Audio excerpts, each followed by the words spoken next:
नाज़रीन, न्यू सईदाबाद में बरसात सबब केतिराई ॻोठ पाणी हेठि अची विया आहिनि। ॻोठाणनि पारां पंहिंजी मदद पाण तहत लॾ पॾाइण जो सिलसिलो जारी आहे। रिपोर्ट करे रहियो आहे रियाज़ केरियो।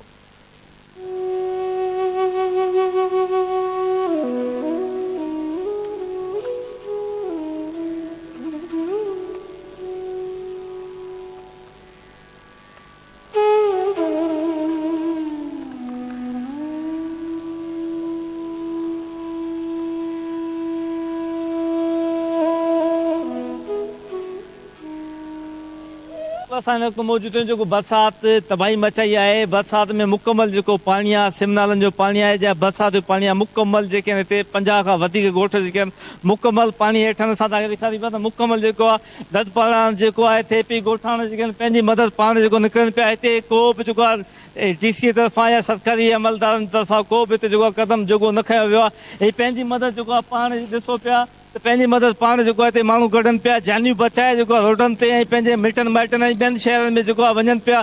अचो त सां ॻाल्हि ॿोल कयूं। धरती TV सां पंहिंजा वीचार करे वञनि था। असां पंहिंजी पाण मदद करे जेको आहे सो पंहिंजा बचड़ा वठी वॾनि पाणनि मां असां जेके आहे सो तरी सरी पंहिंजो बचा कढिया आहिनि। असांखे जेको आहे सो मथियां जेके माण्हू आहिनि उन्हनि कट हणी ऐं असांखे जेको आहे हथ सां ॿोड़ायो आहे। का शइ न मिली आई। जेके टेंट आई न थिए पई दुकान तां मुंहिंजा बच्चा उधर ते वठी आया आहिनि। चऊं मींहुं पियो बसि असांजा बच्चा ॿुॾी वेंदा, किरी पियो आहिनि भितूं। असांजे हिन पाणी जे निकाली जो को बि न बंदोबस्तु न कयो आहे। सिर्फ़ न असांखे का शइ कान मिली। असां वटि केरु माण्हू बि कोन आयो। असां सां हीअ हालत लॻी पई आहे। असां बच्चनि जे खाइण पीअण जे लाइ हाज़िर कयूं। दाऊश काका में बीठा आहियूं। जेको हीउ असांजो ॻोठ आहे, हीउ मुसलसल ई जेको पाणी जो तव्हां वहिकिरो ॾिठो आहे, हीउ जेको आहे सो मुसलसल 8 ॾींहंनि खां 9 ॾींहंनि खां हीउ पाणी जो वहिकिरो आहे। ॻोठ जो जेको पोयूं हिसो आहे, बैक साइड ते जेको ॻोठ आहे, उहो मुकमल तरीक़े सां जेको आहे सो तबाह थी चुको आहे। हाणे छा कयूं? असांजा बच्चा नंढड़ा, असांखे घस कोन्हे, घर कोन्हे। असांजा बच्चा खाइनि छा? रोटी खाइनि छा? खाइनि जा पाणी में ॿुॾाए वेठा आहियूं। असांखे कुझु कोन मिलियो आहे। का परेशानी न को गांव अहिड़ी का टीम आई आहे, न को अहिड़ो माण्हू आयो आहे त घर बि ॾिसो किरिया पिया आहिनि। न को कंहिं असां पुछियो आहे त छा आहे छा न आहे, तव्हां कहिड़ो मसइलो आहे, छा आहे, किथे तव्हांजी ज़रूरत आहे, खाधो पीतो तव्हांखे मिलियो आहे कोन मिलियो आहे, का माण्हू असांजी कान ज़रूरत आहे।